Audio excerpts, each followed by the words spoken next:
Te agradezco muchísimo, Carlos, que estés aquí de visita y que podamos conversar, pues, de la vida, ¿no? Muchas gracias, Jaime. Estoy muy entusiasmado. La verdad es que desde que te conocí, que serán hace más de 6, 7 años, yo creo, tenemos vidas distintas, ¿no? Tú en las artes y yo en la ingeniería, pero siempre ha habido algo que nos ha ligado, ¿no? Entonces estoy muy contento de estar contigo aquí, agradecido por la distinción de invitarme a platicar un poquito contigo y con todos ustedes.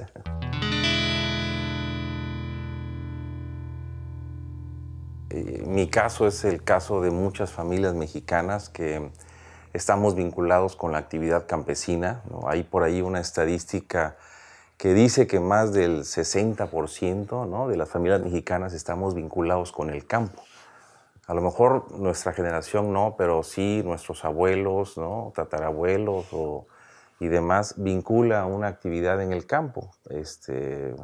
La naturaleza de México fue eso, fue la actividad económica fundamentada en la agricultura. Mi papá llega a Veracruz porque él es fue del estado de Jalisco, ¿no?, de un lugar que se llama Tecolotlán, muy cercano a Cocula, del tema del mariachi, ¿no? Y él llega acá muy joven, muy niño más bien, yo creo que de los 7 años más o menos. Su papá, un primo hermano, ingeniero agrónomo, se viene de Jalisco a Veracruz y se trae al primo hermano, a mi abuelo, ¿no?, al papá de mi papá. Se lo trae a la zona de Omialca, de Tezonapa, esa zona de la sierra limítrofe entre Veracruz y Oaxaca, donde eran tierras muy silvestres, muy productivas, porque se produce o se producía con más intensidad la caña, ¿no?, el hule, el café, ¿no?, y cítricos y demás. Y en aquel entonces no había una infraestructura para la agronomía. Lo que había eran tierras, ¿no?, y montañas y mucho lodo en medio de la selva, ¿no?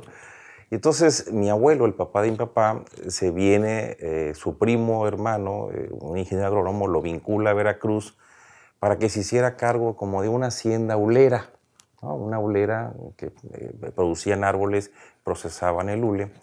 Y mi papá de 7 años llega ahí, a esa zona muy rica en producción agrícola.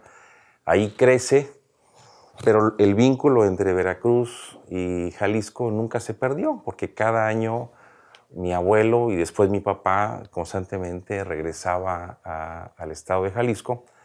Mis papás son de un pueblo muy cercano a Cocula, un pueblo muy pequeño, de orígenes también muy agrícolas, pero muy distinta la agricultura de allá, el maíz, y acá una diversidad por la riqueza de la tierra, de la selva, del agua, de la humedad, de todo esto. Entonces mi papá regresa cada año, crece y de repente pues se encuentra a mi mamá, que también son del mismo pueblo, ¿no?, de un lugar que se llama San Buenaventura, ¿no?, San Buenaventura, municipio de Tecolotlán, Jalisco, adscrito en aquel entonces a Cocula, este municipio muy vinculado a la música del mariachi, ¿no?, muy representativo en México. Se casan allá y entonces mi mamá se viene a vivir con mi papá y a mí me toca nacer en esa selva. A lo mejor nacer no como tal, porque los servicios médicos los tuvieron en la zona de Córdoba y Orizaba, los tuvo mi mamá, pero al final fue nacer y regresar, ¿no?, y vivir ahí hasta los 6 o 7 años más o menos. Y me tocó vivir esas épocas, ¿no?, en las que no había infraestructura de nada, donde el trabajo físico de la agricultura era muy intensivo, la mano de obra era muy intensa para poder producir, los rendimientos eran muy, muy bajos. Y mi papá se vinculó a la industria azucarera. Esa es una zona muy, muy, muy importante en la industria azucarera. No sé hoy cómo esté, pero en aquel entonces Veracruz representaba probablemente el 70% de la industria azucarera del país y se concentraba en esa zona. Entonces, él crece, ¿no? Y se vincula a la industria azucarera. Por azares del destino, mi abuelo se enferma, él es el mayor, o era el mayor, porque hay una hermana mayor, y él se asocia a la actividad económica que mi abuelo tenía cuando él se enferma. Deja de estudiar y pues con muchas ganas, ¿no? Con mucho trabajo, la fábrica azucarera lo ve y le dice, oye, pues yo quiero que te integres con nosotros. Y hace su carrera ahí, ¿no? Se hace experto sin ser un ingeniero agrónomo, se hace experto en la actividad de la industria azucarera, en los campos. Y por azares del destino nos tenemos que mover a Jalapa. Era una zona complicada, había mucho caciquismo, había muchos conflictos muy fuertes. Y pues al final mi papá estaba en medio entre una actividad económica y los intereses muy particulares de mucha gente. Entonces él te tiene que salir, empezamos a crecer y a mí y a mis hermanos nos saca de esa zona. Yo de 6, 7 años y el hermano más chico como de 3 y nos lleva a vivir a Jalapa. Pero al final el expertise de mi papá en una actividad agrícola pues no está en la ciudad, ¿no? Entonces él dice, pues se quedan en Jalapa y él se mueve hacia la zona de los Tuxtlas, donde había también una actividad conocida para él, la actividad agrícola relacionada con el azúcar, con la caña. Y él se va para allá, mueve un poco de su conocimiento, ¿no? De la infraestructura que tenía y empieza a picar piedra nuevamente después de un proceso doloroso. Fue muy doloroso porque él tuvo que dejar muchas cosas que él ya había arraigado por una circunstancia totalmente ajena, ¿no? Una cuestión de, hoy le llaman delincuencia y en aquel entonces era un caciquismo donde las gentes peleaban por intereses políticos o económicos y bueno, al final un poquito lo que había creado a base de mucho trabajo pues lo pierde y regresa a la zona de los Tuxtlas a picar piedra, ¿no? Nosotros en Jalapa y él a 250 kilómetros o algo así entre la zona de Lerdo de Tejada, Ángel de Recabada y Jalapa. Cuando las carreteras era un solo carril y para llegar necesitabas 5 horas, ¿no? 6 horas. Era muy complicado el viaje.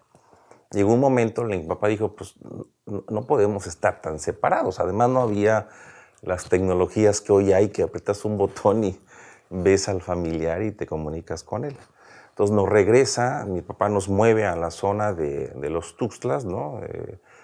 Con base en Lerdo de Tejada, en Ángel de Recabada, él vinculado a su actividad de la industria azucarera. Y fue de las experiencias más bonitas porque empecé a tener más conciencia. Digo, mientras estuvimos en una zona selvática altamente productiva, pues yo era un niño de 5 o 6 años que lo que veía era lodo, ¿no? Y veía mucha actividad, pero no tenía conciencia de lo que había alrededor, de lo que era el mundo. Pero el llegar a esa zona de los Tuxtlas, a mí me generó mucho vínculo con el campo. Empecé a entender lo importante que era la actividad económica para alimentar no solo a México, ¿no? Sino en general al mundo, la dependencia que había de la actividad agrícola y el mundo, ¿no? Donde no había una actividad industrial tan intensa como hoy la hay. Realmente la economía la movía la agricultura, ¿no? No había los temas tan exóticos como la producción manufacturera que hoy hay de coches, computadoras, celulares, electrónicos, todo eso. La esencia era la actividad agrícola.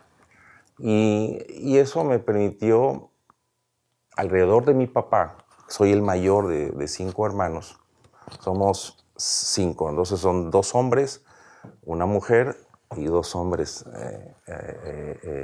al final. Entonces yo ser el mayor me permitió con mi papá estar muy cerca, convivir todos los días, levantarme con él, ir a donde él iba, a su actividad en el campo y poder entender la importancia, pero muchas cosas sobre todo. Valorar la simplicidad de la vida. Lo importante que es la simplicidad de la vida. Y cuando hoy, ¿no?, que he vivido, tengo 52 años, que he vivido un poquito más, que estamos en una etapa, a lo mejor, decirlo, muy consumista, una actividad, una vida muy materialista, llena de insatisfacciones, porque realmente el consumismo te hace ser insatisfecho. ¿Por qué es tan rápido la satisfacción de que cambian un celular por otro, un coche, unos tenis, un lapicero, una camisa, lo que sea, que nunca se alcanza ese nivel de satisfacción? Duran días, duran horas, duran semanas, ¿no? Yo recuerdo que antes la música, el éxito de un cantante duraba en la radio años. Estoy exagerando, a lo mejor 2 años, 3 años, 5 años. Hoy un cantante es exitoso días, dependiendo lo que la red social le dio palomita o lo desacreditó. Entonces, el vivir mucho tiempo cerca de mi papá, alrededor de una actividad tan elemental como es la agricultura, me permitió aprender lo simple y a disfrutar lo simple de la vida. Y eso me ha llenado de mucho orgullo.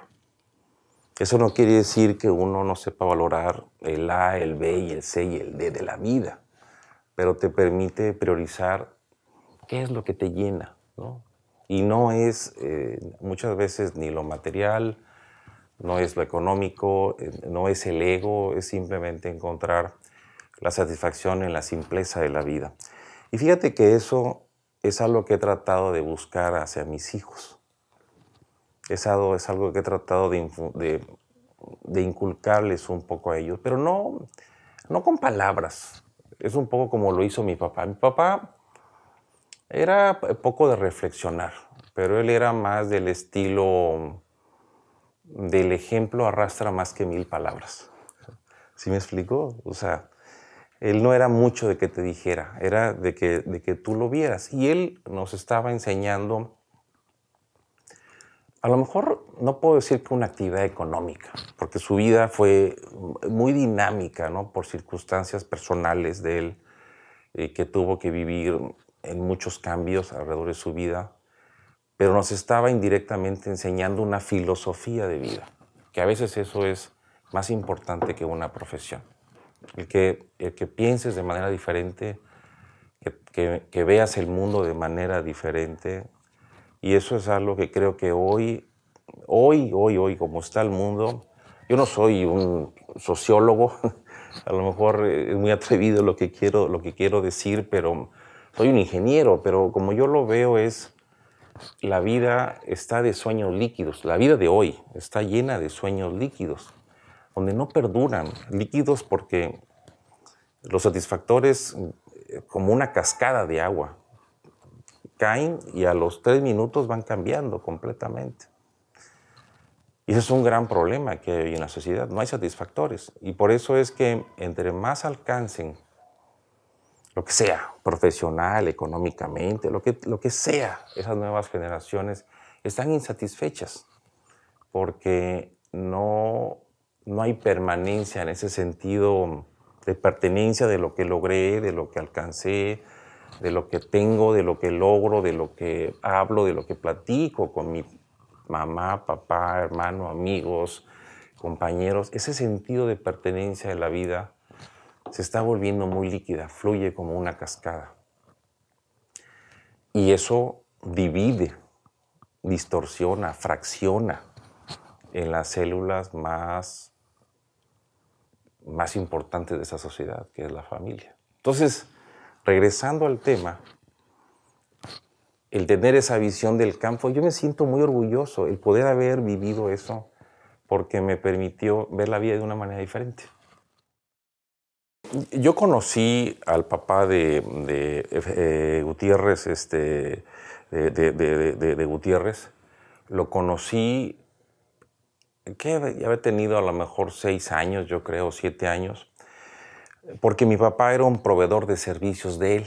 Mi papá tenía tractores agrícolas y maquilaba en esa zona, en la zona de Tres Zapotes, El Espinal, ¿no? Así que era una zona, y muy cercana a eso estaba el papá de él, ¿no?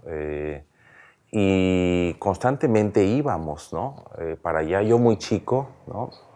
Conocí a su papá y a su mamá, llegábamos a su casa, a su rancho más bien, y entrábamos a desayunar ahí. El señor nos llevaban a ordeñar la vaca con la azúcar y el alcohol de caña. Entonces, las pajareras, no sé cómo le llaman, ¿no? Esto que sirven. Digo, yo estaba muy chico, a nosotros nos lo daban con chocolate. Pero mi papá sí se lo echaba con alcohol de caña y demás. Y era una experiencia muy bonita. Entonces, durante muchos años toda esa zona la recorrí con él, donde estaba este rancho que era del papá de Gilberto Gutiérrez. Y entonces el tiempo pasan muchos años. Mi papá se jubila, ¿no? Después estuvo trabajando en una industria cervecera, ¿no? Al final de su vida se jubila y regresa a Jalapa. Y él deja esa vinculación de los Tuxtlas con Jalapa y tiene una estadía mucho más prolongada allá en la zona de Jalapa. Cuando nos conocemos y me platicas de este proyecto, de la filmación que habías hecho de Conversaciones con Mono Blanco, para mí eso me entusiasmó, porque cuando yo lo vi las escenas, ¿no? De Casas Viejas, de esa zona cercana a Tlacotalpa, ¿no? Ese dron que tú traes arriba grabando hacia la entrada del Sotavento, ¿no? En toda esa parte. A mí me recordó muchísimo esas mañanas con mi papá en una combi que él tenía, ¿no? Tenía una combi donde ahí nos trasladábamos. Me recordó muchísimo, pero me emocionó más el imaginarme cómo él se iba a emocionar, ¿no? De ver esas grabaciones a la altura que yo creo que no había una grabación de esas, o al menos en mi conocimiento, que pudiera ver esas convergencias del río San Juan, ¿no? Y el río de las mariposas, ahí en Tlacotalpa se ve esas imágenes a lo alto. Me emocionaba más el saber que mi papá se iba a emocionar por eso, ¿no? Era impresionante. Y entonces un día le llamo y le digo, oye, ¿sabes qué? Quiero ir a verte porque te quiero llevar un regalo. Sí, cómo no, aquí te espero. Entonces llego a su cuarto y ya no tenía un DVD, ¿no? Entonces mi hermano que vive allá, un hermano, nos presta un DVD, ponemos el DVD y lo empieza a ver. Y me dice, oye, ¿cómo grabaste eso? Le dije, no, yo no lo grabé. Le digo, esto es algo profesional. Digo, además quiero que escuches todas las conversaciones. Dice, ¿cómo no? Dice, este muchacho yo lo conocí, estaba chiquitito, iba de repente. Dice, yo me acuerdo de él, iba ahí, ¿no? Gilberto. Yo no tengo el gusto de conocer a Gilberto, tú sabes el interés que he tenido y he estado detrás de bambalinas en algunos proyectos, pero bueno, hoy mi actividad muchas veces me impide coincidir, pero el saber que hay esta cultura de la música, ¿no? Lo que ha hecho Gilberto, y mi papá lo recuerda mucho porque supo la historia de Gilberto a través de su amigo, el papá de Gilberto. Entonces, pasamos una tarde padrísima.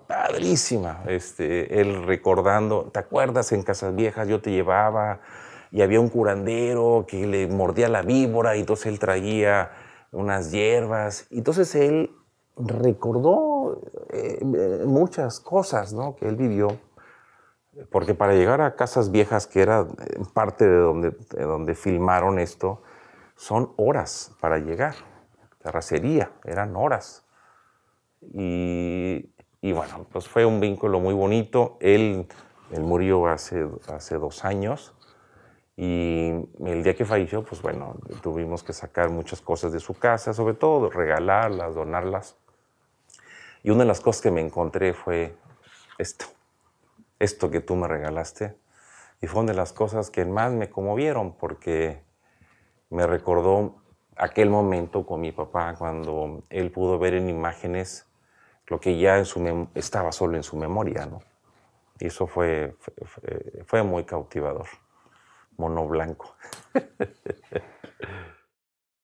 Me tocó las dos etapas, o sea, los dos momentos circunstanciales. La tierra como origen, vinculado a la actividad, no solo de mi papá, de la familia de mi papá, ¿no? Y también de mi mamá, pero principalmente de mi papá, la tierra, ¿no? Una cosa fundamental que yo ya explicaba por qué es tan importante. Fíjate nada más, un dato. Hoy se producen en el mundo, en el tema de la agricultura, más de 4.000 millones de toneladas de comida que provienen de la tierra. Y hay un grave problema, porque un tercio se desperdicia. Un tercio se desperdicia. Y ese tercio que se desperdicia alcanzaría para alimentar una parte importante de muchos países, por ejemplo, de África, que están en un extremo fuerte de temas de alimentación, ¿no? De desnutrición. Entonces es muy lamentable que hay un problema grave de desperdicio, pero hay un problema más grave, que la agricultura necesita mucha agua y también la desperdiciamos. Entonces sí hay una necesidad importante de replantear lo que estamos haciendo con la tierra, no solo lo que consumimos, sino cómo lo consumimos y cómo lo producimos. Hoy, para que la tierra produzca, se requiere de ingredientes artificiales, pesticidas, fertilizantes, insecticidas, porque la tierra está exprimida. Ya los rendimientos de producción ya no son tan suficientes. Entonces, es súper importante la tierra. Pero en el tema de la actividad económica, donde ahora estoy, que es en la parte del mar, también es sumamente importante, porque el mundo está totalmente conectado, y no solo por los aparatos celulares, está conectado por una actividad económica per se, ¿no? Que ya no importa dónde vivas, de qué raza seas, qué preferencias de consumo tienes. Tú lo puedes pedir y llega a donde tú estés. Y no llega a la cajota, puede llegar el paquetito, porque se te antojaron unos calcetines o se te antojó lo que sea y los puedes pedir. Entonces, el mar se ha vuelto un tema sumamente importante para ese intercambio comercial, que ha generado economías ya no tan centralizadas en unas regiones, sino ha permitido que se pulverice la actividad económica para que muchas regiones puedan producir, puedan generar una actividad económica y generar bienestar a la sociedad, no solo por el consumo, sino por la actividad económica que el propio consumo genera. Y eso ha sido muy interesante. Tengo 25 años, este año cumplo 25 años, muy orgulloso de trabajar en una empresa que se dedica a la industria portuaria, ¿no? Se llama Hutchison Ports. Entonces estoy muy satisfecho, muy orgulloso de que el grupo me haya permitido durante 25 años poder llevar parte de mi conocimiento como ingeniero industrial a la practicidad de una industria portuaria incipiente, ¿no? Hace más de 25 años, cuando los puertos se privatizaron, que eran muy mecanizados.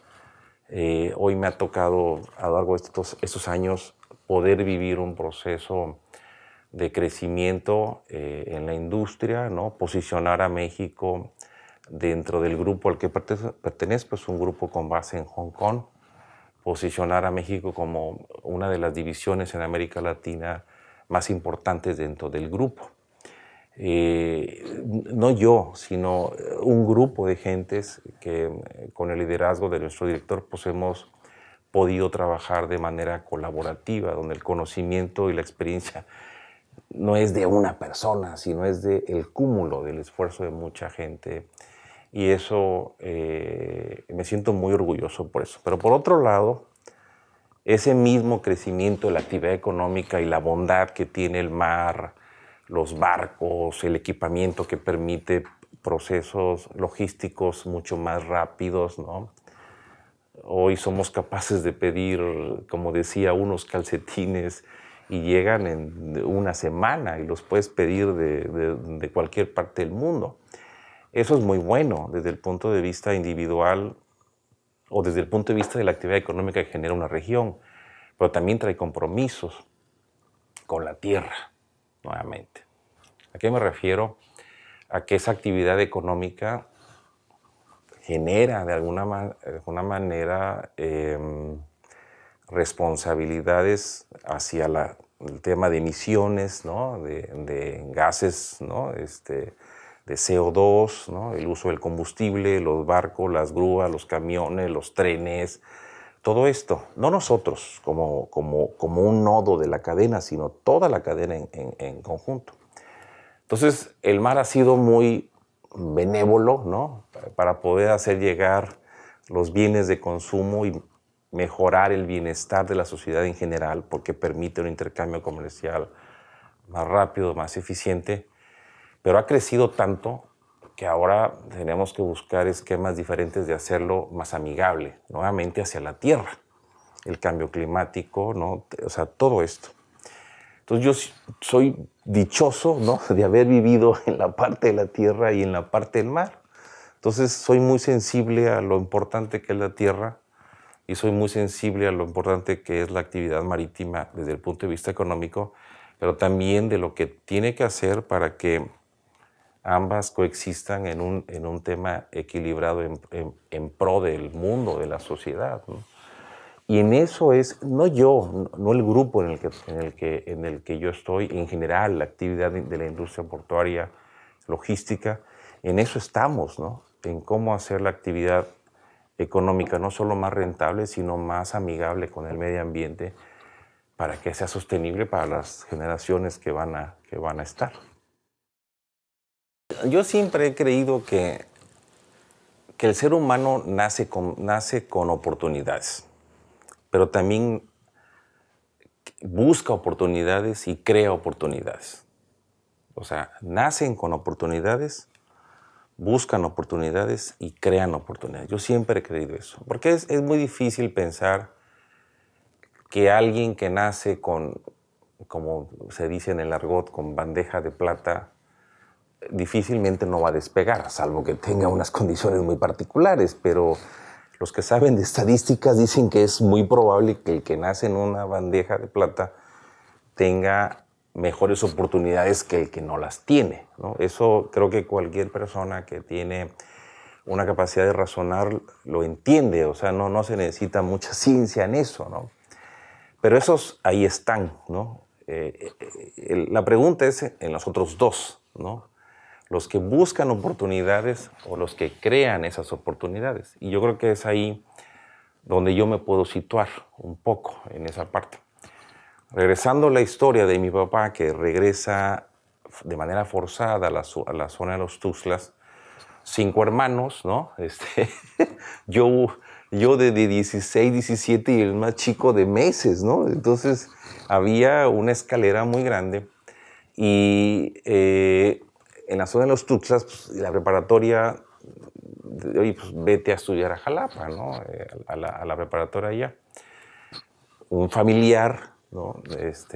Me recomienda para llegar a una preparatoria privada con una beca, porque no tuve acceso a la preparatoria pública. Hice exámenes y al final pues tú venías de un ranchito, ¿no? Entonces la cúpula del poder político en la capital del estado, pues las plazas estaban sumamente controladas. Entro a esa preparatoria y hago una preparatoria de 2 años y vine a un concurso para ganarse una beca en una universidad privada en Puebla, en la Universidad de las Américas Puebla. Hago mi concurso, que era un proceso químico a través de las plumas del pollo para generar queratina para el tema de crecimiento de las uñas y el cabello. Yo de preparatoria, o sea, no creas que fue una tesis magistral, doctoral. Era mi entendimiento y lo que los libros me daban, porque no había internet, el acceso a la información era sumamente restringida, eran los libros que tenías. Desarrollo algo y le digo a un ingeniero químico, el ingeniero químico Morales de Jalapa, no sé si todavía viva, que le dé una revisada, ¿no? Entonces él me hace algunos ajustes y la mando a Puebla. Me dice papá, oye, pues no tengo cómo, pero tú lánzate, ¿no? Y a ver qué sale, ¿no? Y pues que me dan el 50% de la beca. Pero ese 50% implicaba, era una universidad privada, creo que hoy es muy cara, pero en aquel entonces yo creo que era muchísimo más cara porque no había tanta oferta como hoy la hay. Me voy allá con mucho sacrificio, mi papá consigue no sé de dónde, y logra darme ahí para empezar el primer semestre. Y yo veo que termina el primer semestre y ya no había para el segundo. No había para el segundo. Entonces mi papá se tuvo que endeudar, pidió prestado, y yo veía una cosa forzada, ni con calzador de zapato eso iba a poder caminar. Y llegó un momento en que dije, a ver, tengo que aterrizar la situación. O sea, a ver, somos 5 hermanos, yo soy el mayor, me puedo acabar la leche de esta vaca, ¿no? La poquita leche que haya, me la voy a acabar. Y dije, ¿sabes qué, papá? Yo entiendo, eso está muy complicado. Aquí la dejamos, no te preocupes. Yo me voy a regresar a Veracruz. Me voy a ir a Veracruz. No, nadie vivía en Veracruz de mi familia. Me vengo a vivir acá. Consigo un trabajo. Y le dije, mira, conseguí un trabajo. Desde el primer día que llegué, como a la semana, anduve tocando puertas y conseguí un trabajo. Empecé en un despacho contable, soy ingeniero industrial, pero aprendí en esas hojas verdes a anotar la contabilidad de una constructora. Y ahí empecé. Y le dije, mira, dame chance, yo entiendo la situación, si quieres, no te olvides de mí, pero déjame que yo le ponga, ¿no? Un poquito de mi esfuerzo. Y ya si alguna cosa se me atora, pues yo te digo, y si puedes y demás. Y así trabajé y estudié mi carrera. Soy orgullosamente egresado del Instituto Tecnológico de Veracruz. Estudié ahí del 89 al 93. Y trabajé y estudié durante 4 años, toda mi vida, ingeniería, y trabajaba. Contable, después estuve en un área de mantenimiento donde todas las piezas rotas que se descomponían en la obra las mandaban, yo las raspaba, las pintaba, ¿no? Y así estuve, ¿no? Durante 3 o 4 años con una persona. Él es un ingeniero de aquí reconocido, una familia de Veracruz, que yo aprecio muchísimo por la atención que tuvo conmigo de darme la oportunidad de trabajar y estudiar. Y terminé ahí con él, estuve 3 años más recién egresado trabajando en esta constructora con él. Vino la crisis del 93, la devaluación muy fuerte, la construcción se vino abajo, la empresa la agarró con una deuda muy grande de maquinaria. Y un día nuevamente en los Tuxtlas,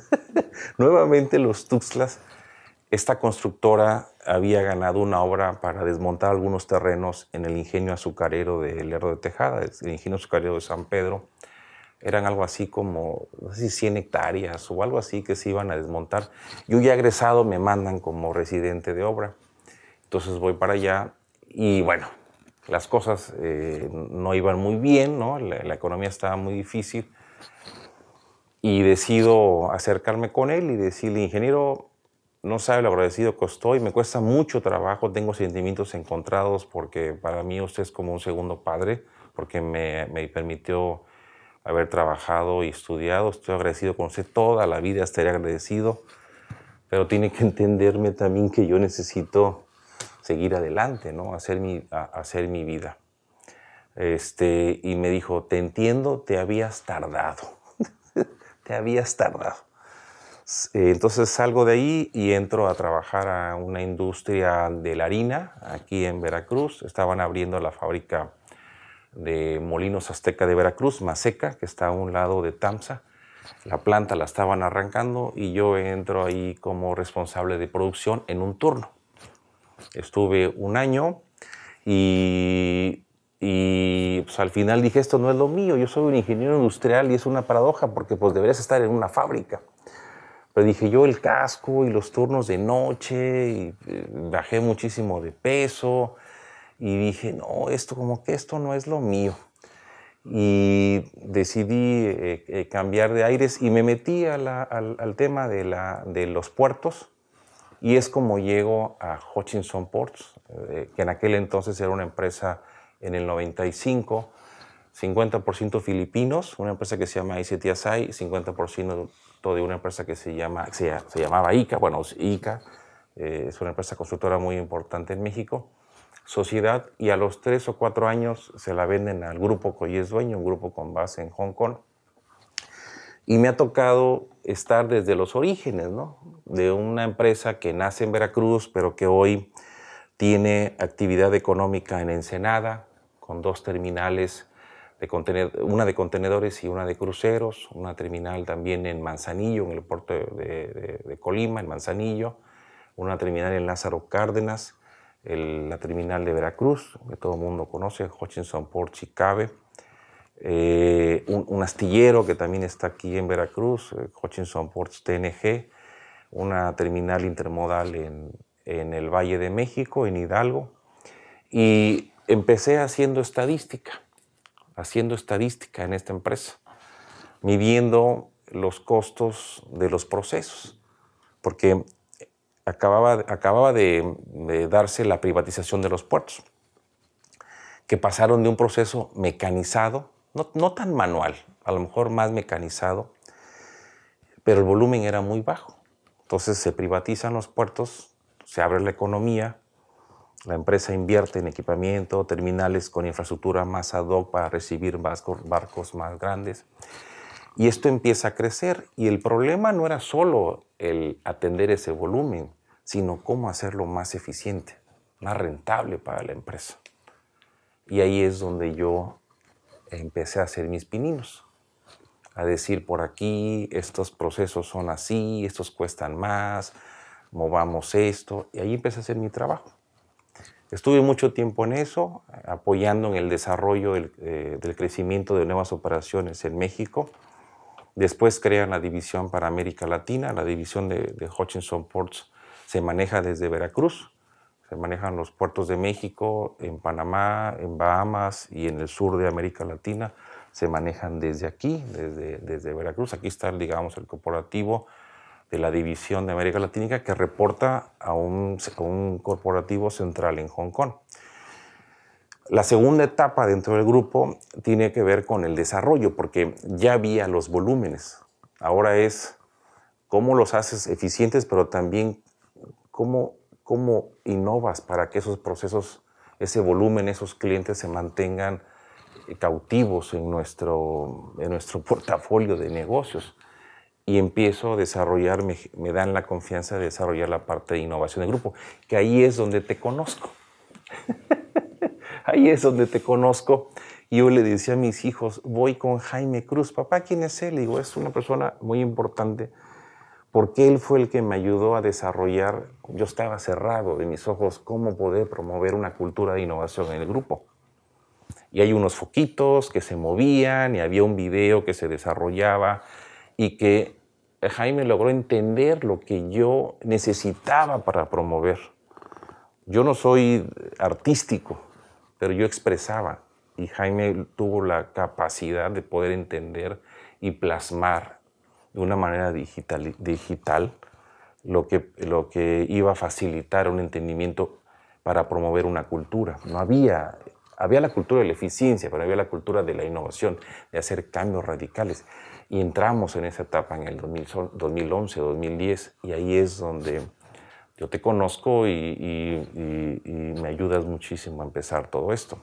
Y después termina eso y se crea una gerencia de desarrollo de operaciones muy vinculada a la innovación.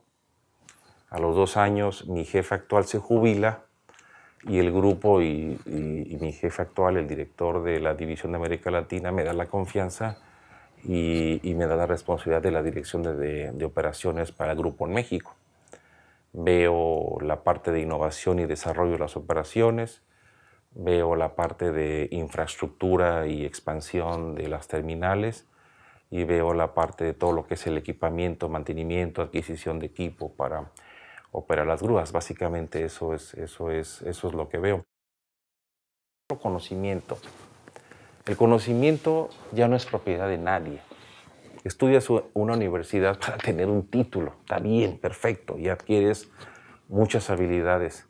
Pero la brecha entre el que estudió y el que experimentó, y en medio hay un conocimiento público, porque hoy puedes estudiar un curso intensivo en línea de cualquier tema que te pueden dar la ventaja competitiva que alguien estudió durante un semestre en una materia.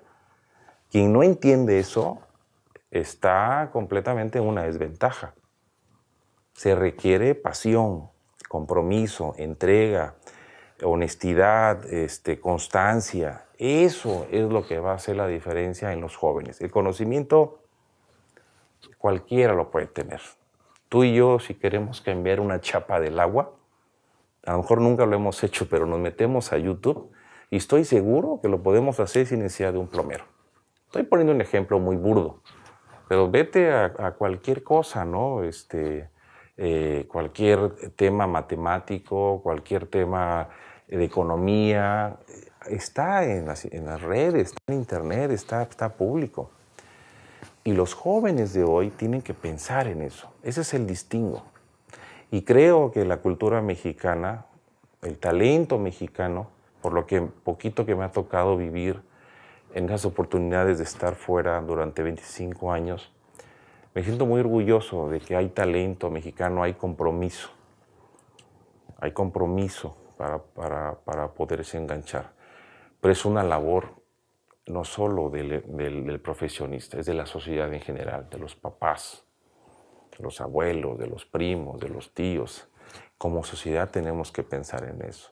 Y hoy la sociedad está, desgraciadamente, está muy bifurcada, ¿no? Cada quien camina por donde cree, quiere y le apetece. Entonces, eso es el gran reto que hoy tenemos. Ya no es el conocimiento. Porque la vida está llena de altos y bajos, eso es indiscutible. Si uno se imagina una vida plana así, eso no es cierto. La vida tiene crestas y valles, crestas y valles. Y el entorno muchas veces uno no es propio de su destino, uno no tiene el volante de ese destino. Son cosas exógenas que el mundo te va marcando. Pero yo siempre he creído que si no existe un plan, el que tú quieras, plan de salud, plan económico, plan profesional, plan con la familia, cualquiera, probablemente no vas a llegar a ese plan. Estoy seguro que no. Sería imposible llegar a ese plan. Pero estoy seguro que las crestas y valles van a ser más angostas. Y yo he creído que ese orden o ese plan te permite llevar una vida mejor sincronizada. O sea, mayormente sincronizada. ¿Por qué lo digo? Porque el grupo para el que he trabajado durante 25 años es un grupo muy exigente, muy exigente. Es un grupo muy exitoso, pero altamente exigente, altamente exigente. Es un grupo con presencia global que cotiza en una bolsa con presencia global y hay altos estándares que tienes que cumplir, no solo de la operación, financiero, seguridad, ambiental, muchas cosas. Ese es un mundo muy estresante, muy estresante. Entonces, si tú quieres competir en un mundo estresante así, tú tienes que pensar en tu vida. ¿Cómo tienes que hacer para que sea más acolchonada? Entonces yo dije, si yo quiero competir en eso, quiero entrar a esa carreta que camina a esas velocidades, yo tengo que tener un orden en mi vida. Tengo que tener un orden. Y se lo he platicado a algunas personas, si no me lo creen, algún día lo enseñaré. Mi hija tenía 5 años. Tengo 2 hijos, una hija de 22, casi 23, y un hijo de casi 21, que hoy tiene 20. Casi porque en 2 meses ya los cumplen. Hice una proyección de mi vida a mi hija de 5 años a que ella cumpliera los 23 años. Una proyección de qué iba a necesitar ella y él en términos de escuela, que si crecía a los 15 años necesitaba zapatillas en lugar de zapatitos, que si los dientes, que si el maquillaje, que si... Y hice una proyección anual. De tal manera que yo tuve una visión de qué es lo que implicaba mi vida personal y para yo poder puentear y equilibrar una exigencia en la vida, en la vida profesional. Entonces, esa fue la manera en la que he logrado sobrevivir.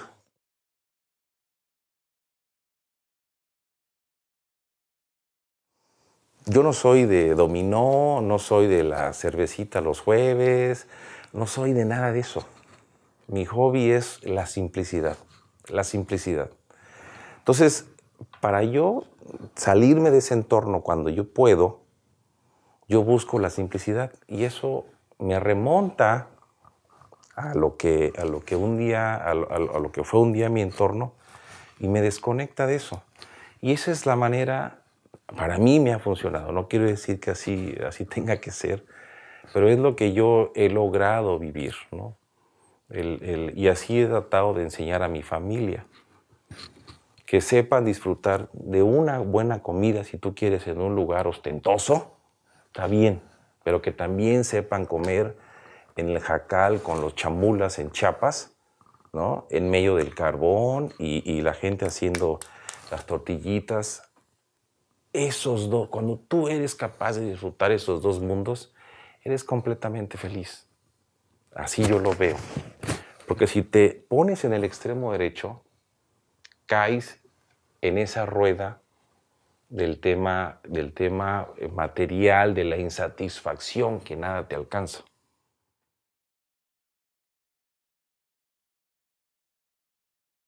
Cuando tú te ubicas en el otro extremo, pues eres capaz de ver las dos ópticas. Y entonces depende de dónde tú te quieres ver. Y eso lo he hecho el esfuerzo para que mi esposa y yo, para que mis hijos vean el mundo así. Hoy ellos estudian en España, estudian en una muy buena universidad, pero siempre los traigo a los orígenes. Siempre los traigo a los orígenes, siempre, siempre. No tienen que perder eso. No tienen que perder eso. Eso es, cuando tú aprendes a vivir así, vives feliz y no aspiras. Las cosas solitas llegan. Lo esfuerzo, levántate temprano, sé transparente, constante, no engañes a nadie, no te dediques al WhatsApp todo el día porque nada más son puros chismes. Entonces, sí, enfócate en lo que realmente vale la pena. Así he pensado, mi querido Jaime.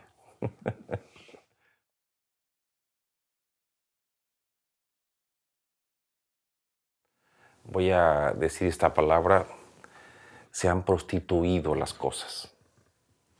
Se han prostituido las cúpulas del poder, se han prostituido las cúpulas de la industria en general, ¿no?